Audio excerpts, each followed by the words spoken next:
ನಿಮಗೆ ಇದು ಎಷ್ಟು ದೊಡ್ಡ ಜವಾಬ್ದಾರಿ ಅನ್ಸುತ್ತೆ? ಪ್ರೋಮೋದಲ್ಲಿ ಸತ್ಯಮೂರ್ತಿಯವರ ಮೊಮ್ಮಗ ಬರ್ತಾರೆ ಅಂತಾರೆ. ಸೂರ್ಯವಂಶ ಸಿನಿಮಾದಲ್ಲಿ ಗಸಗಸೆ ಪಾಯಸ, ವಿಷ ಹಾಕಿರೋ ಗಸಗಸೆ ಪಾಯಸ ಕೊಟ್ಟಿರೋ ಮೊಮ್ಮಗ ನೀವೇನಾ ಅಲ್ಲಿ? ನೋಡಿ ಅದನ್ನು ನೋಡಿ ಅಂದರೆ ನಿಜ ಹೇಳ್ಬೇಕಂದ್ರೆ ಅದನ್ನು ಪದಗಳಲ್ಲಿ ಒಣಸೋದಕ್ಕಾಗಲ್ಲ. ಆಯ್ತದು ನನಗೆ ಮೊದಲು ಗೊತ್ತಿರಲಿಲ್ಲ, ಹೋಗ್ತಾ ಹೋಗ್ತಾ ನನಗೆ ಗೊತ್ತಾಯ್ತು. ತುಂಬ ದೊಡ್ಡ ಜವಾಬ್ದಾರಿ ಇದು, ಭಾಳ. ಅದರ ಜೊತೆಗೆ ಅಪ್ಪವ್ರ ಹೆಸರಿದೆ, ದೊಡ್ಡ ಗೆಲುವಿದೆ. ದೊಡ್ಡ ಗೆಲುವು ಇದೆ, ಅಪೇಕ್ಷೆ ಇದೆ. ಒಂದು ವಿಭಿನ್ನವಾಗಿರ್ತಕ್ಕಂಥ ಪಾತ್ರ, ವಿಶಿಷ್ಟವಾಗಿರ್ತಕ್ಕಂಥ ಪಾತ್ರ.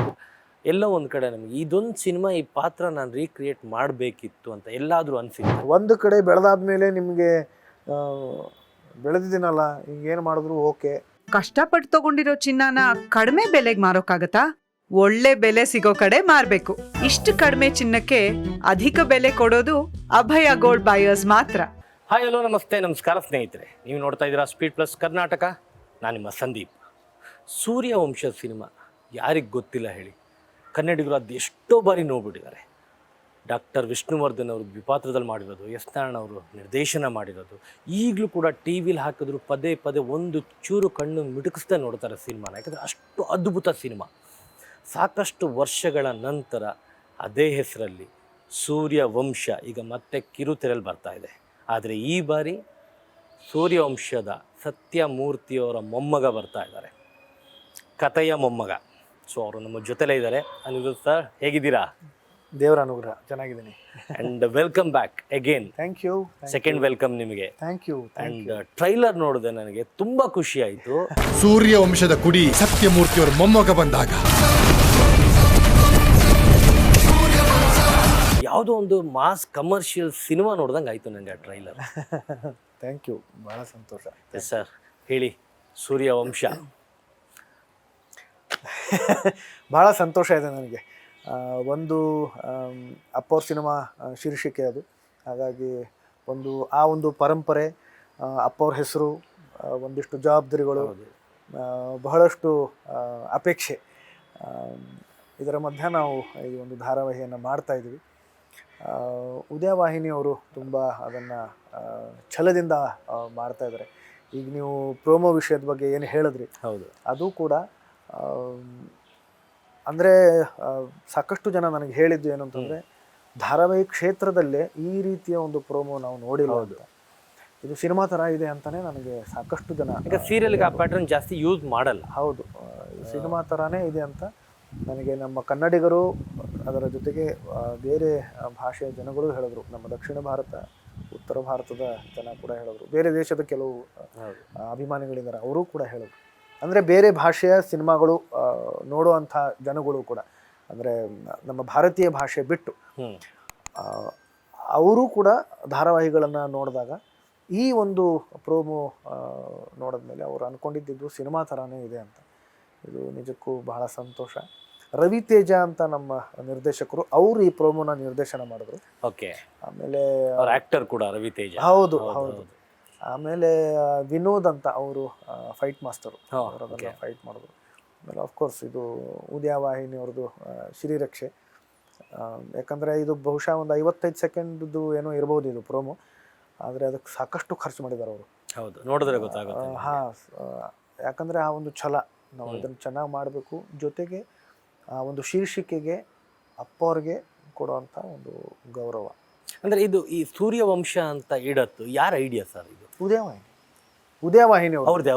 ಓಕೆ, ಇಟ್ಟು ಆಮೇಲೆ ನಿಮ್ಮನ್ನ ಅಪ್ರೋಚ್. ಹೌದು ಹೌದು ಹೌದು. ಯಾಕಂದ್ರೆ ಆ ಟೈಟಲ್ಗೆ ಸೂಕ್ತ ನೀವೇ, ನಿಮ್ಮ ಕುಟುಂಬ, ಅಪ್ಪಾಜಿ ಅವರ ಆದಮೇಲೆ ನಿಮಗೆ ಇದು ಎಷ್ಟು ದೊಡ್ಡ ಜವಾಬ್ದಾರಿ ಅನ್ಸುತ್ತೆ? ತುಂಬ ದೊಡ್ಡ ಜವಾಬ್ದಾರಿ ಇದು, ಭಾಳ ದೊಡ್ಡ ಜವಾಬ್ದಾರಿ. ಯಾಕಂತಂದರೆ ಒಂದು, ನಾನು ಆಗಲೇ ಹೇಳಿದಾಗೆ ಅಪ್ಪವ್ರ ಹೆಸರು ಅದರಲ್ಲಿ, ಅದರ ಜೊತೆಗೆ ಅಪ್ಪವ್ರ ಹೆಸರಿದೆ, ದೊಡ್ಡ ಗೆಲುವಿದೆ. ದೊಡ್ಡ ಗೆಲುವು ಇದೆ, ಅಪೇಕ್ಷೆ ಇದೆ.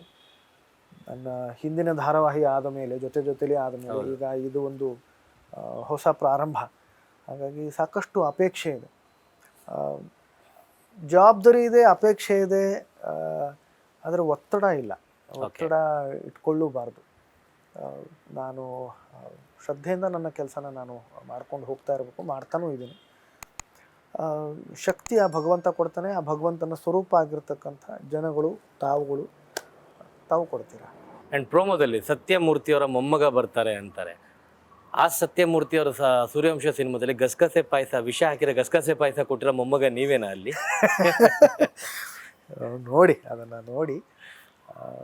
ಆದರೆ ಆ ಕಥೆಗೂ ಈ ಕಥೆಗೂ ಸಂಬಂಧ ಇಲ್ಲ ಅಂತ. ಓಕೆ, ಅಲ್ಲೆಲ್ಲ ನೋಡಿದಾಗ ಕಂಟಿನ್ಯೂ ಆಗುತ್ತೇನೋ ಅನ್ನೋದು ಭಾವನೆ ಇಲ್ಲ, ಆ ಥರದ್ದು ಕಥೆಗೆ ಸಂಬಂಧ ಇಲ್ಲ, ಬೇರೆ ರೀತಿಯಲ್ಲೇ ಮಾಡಿದ್ದಾರೆ ಅವ್ರ ಕತೆ. ಆದರೆ ಒಂದು ವಿಭಿನ್ನವಾಗಿರ್ತಕ್ಕಂಥ ಪಾತ್ರ, ವಿಶಿಷ್ಟವಾಗಿರ್ತಕ್ಕಂಥ ಪಾತ್ರ. ವಿಭಿನ್ನ ಅಂತಂದರೆ ಯಾಕೆ ಹೇಳ್ತಿದೆ ಅಂತಂದರೆ, ಜೊತೆಯಲ್ಲಿ ನನ್ನನ್ನು ಯಾವ ರೀತಿಯಲ್ಲಿ ಅಭಿಮಾನಿಗಳು ನೋಡಿದಾರೋ, ವೀಕ್ಷಕರು ನೋಡಿದಾರೋ, ಅದಕ್ಕೆ ತದ್ವಿರುದ್ಧವಾದಂಥ ಪಾತ್ರ ಇದು. ಹಾಗಾಗಿ ಅದು ತುಂಬ ವಿಭಿನ್ನವಾಗಿ ನಾನು ಕಾಣಿಸ್ಕೊಂಡಿದ್ದೀನಿ. ಜನಕ್ಕೂ ಕೂಡ ಅದು ಒಂದು ಅರೆ ಇವರೇನ ಅದು ಅಂತ ಅನಿಸುತ್ತೆ. ಸೊ ನನಗೆ ಒಬ್ಬ ಕಲಾವಿದನಾಗಿ ಅದನ್ನು ನಾನು ಆ ಪಾತ್ರ ನಿರ್ವಹಿಸ್ತಾ ಇರಬೇಕಾದ್ರೆ ನನಗೆ ತುಂಬ ಒಂದು ವೈಯಕ್ತಿಕ ಒಂದು ಸಂತೋಷ ತುಂಬ ತಂದುಕೊಟ್ಟಿದೆ. ಅದನ್ನು ನೋಡಿರ್ತಕ್ಕಂಥ ವಾಹಿನಿಯವರು, ನಿರ್ದೇಶಕರು ಅವರು ತುಂಬ ಇಷ್ಟಪಟ್ಟಿದ್ದಾರೆ. ಆ್ಯಂಡ್ ನೀವು ಸ್ಟಾರ್ಟ್ ಮಾಡಿದಾಗ ನಿಮ್ಮ ಕೈಲಿ ಸಿನಿಮಾ ಮುಖಾಂತರ ಬರ್ತೀರಾ, ದೊಡ್ಡ ಪರದೆ, ಬೇರೆ ಬೇರೆ ರೀತಿಯ ಪಾತ್ರಗಳನ್ನ ಟ್ರೈ ಮಾಡ್ಕೊಂಡು ಬರ್ತೀರಾ. ನೀವು ಸಾಕಷ್ಟು ಸುಮಾರು 20ಕ್ಕೂ ಹೆಚ್ಚು ಸಿನಿಮಾಗಳನ್ನ ಮಾಡಿದ್ದೀರಾ. ಆ್ಯಂಡ್ ಕೆಲವು ವರ್ಷಗಳ ನಂತರ ಎಗೇನ್ ಸ್ಮಾಲ್ ಸ್ಕ್ರೀನ್ ಕಿರುತೆರೆಯಲ್ಲಿ ಜೊತೆಯಲ್ಲಿ ಮುಖಾಂತರ ನೀವು ಬರ್ತೀರಾ. ಆ್ಯಂಡ್ ಆಲ್ರೆಡಿ ಹೀರೋ ಆಗಿರೋರು ಆ್ಯಂಡ್ ವಿಷ್ಣು ಸರ್ ಮನೆತನದಿಂದ ಬಂದಿರೋರು ಒಂದು ಚಾಲೆಂಜಿಂಗ್ ಇರುತ್ತೆ, ಇವ್ರನ್ನ ತೋರಿಸಿದಾಗ ಹೀರೋ ಥರನೇ ಪ್ರೆಸೆಂಟ್ ಮಾಡಬೇಕು ಅಂತ. ಅದಕ್ಕೆ ಆಲ್ಮೋಸ್ಟ್ ಜೊತೆಯಲ್ಲಿ ನೋಡಿದಾಗ ಹಾಗೆ ಇತ್ತು. ಆ ಪೆಪ್ಪರ್ ಸಾಲ್ಟ್ ಗೆಟಪ್ಪು, ಲುಕ್ ಆಗಿರ್ಬೋದು, ನಿಮ್ಮ ಬಾಡಿ ಲ್ಯಾಂಗ್ವೇಜು, ಪ್ರತಿಯೊಂದು ಒಂದು ಕಮ್ ಬ್ಯಾಕ್ ಅನ್ನೋದು ಸ್ಮಾಲ್ ಸ್ಕ್ರೀನಲ್ಲಿ ತುಂಬ ಬೇಗ ರೀಚ್ ಆಗೋಯ್ತು ಜನಗಳಿಗೆ. ಆ್ಯಂಡ್ ಇಲ್ಲಿ ಸೂರ್ಯವಂಶದಲ್ಲಿ ನಿಮ್ಮ ಗೆಟಪ್ಪು ಅಥವಾ ಪಾತ್ರಗಳು, ಯಾಕಂದರೆ ಅಣ್ಣ ಏನಿದೆ ನಮ್ಮ ಅಪ್ಪಾಜಿಯವ್ರ ಸಿನಿಮಾಗಳು ಸೂರ್ಯವಂಶದಲ್ಲಿ ಅಪ್ಪ ಮಗ ದ್ವಿಪಾತ್ರ ಏನಿತ್ತಲ್ಲ, ಆ ರೀತಿ ಏನಾದರೂ ಒಂದು ಗೆಟಪ್ನಲ್ಲಿ ಟ್ರೈ ಮಾಡ್ತಾ ಇದ್ದಾರಾ? ಆ ಒಂದು ರಿಸೆಂಬಲ್ನೆನ್ಸ್ ಏನಾದರೂ ಒಂದು ಹಾಗೇನಾದರೂ ಇದೆಯಾ? ಇಲ್ಲ, ಆ ಥರದ್ದಿಲ್ಲ. ಓಕೆ. ಆದರೆ ನೀವು ನೋಡಿ, ಇದು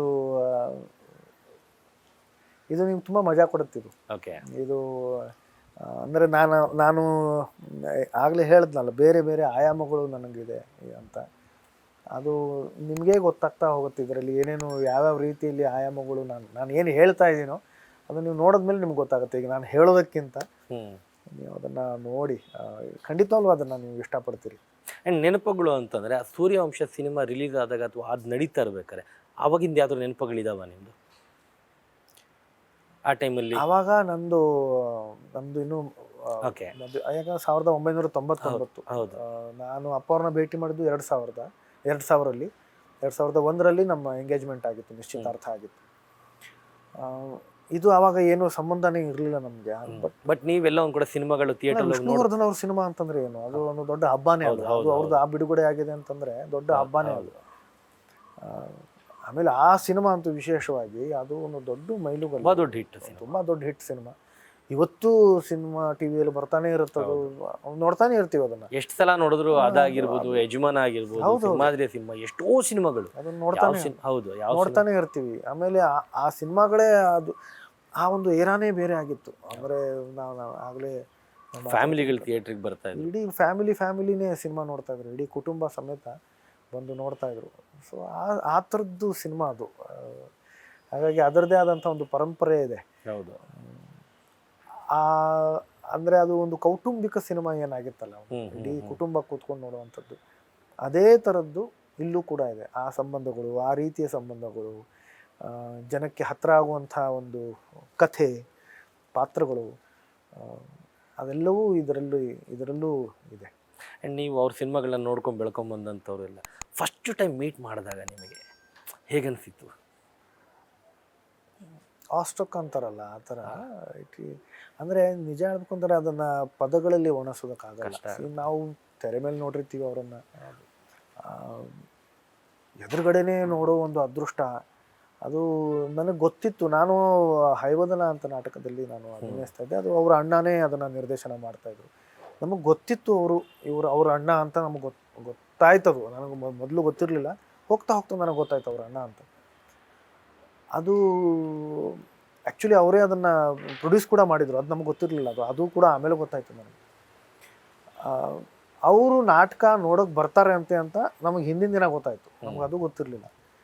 ನಾಟಕ ನೋಡೋಕೆ ಬಂದಿದ್ದಾರೆ ಅಂದ ತಕ್ಷಣ ಅದು ಭಯ ಎಂಥ ಸಂತ ಅಂದರೆ ಅದನ್ನು ವರ್ಣಿಸೋದಕ್ಕೆ ಆಗಲ್ಲ. ಆಮೇಲೆ ಅವರು ನನ್ನನ್ನು ತುಂಬ ಹೊಗಳಿದ್ರು, ಅದನ್ನು ನಾಟಕ ನೋಡಿ ತುಂಬ ಹೊಗಳಿದ್ರು, ಬೆಂತಟ್ಟವರು. ಅದನ್ನು ನಾವು ಯಾವತ್ತೂ ಇವತ್ತಿಗೂ ಅದನ್ನು ಮರ್ತಿಲ್ಲ ನಾನು. Best memories.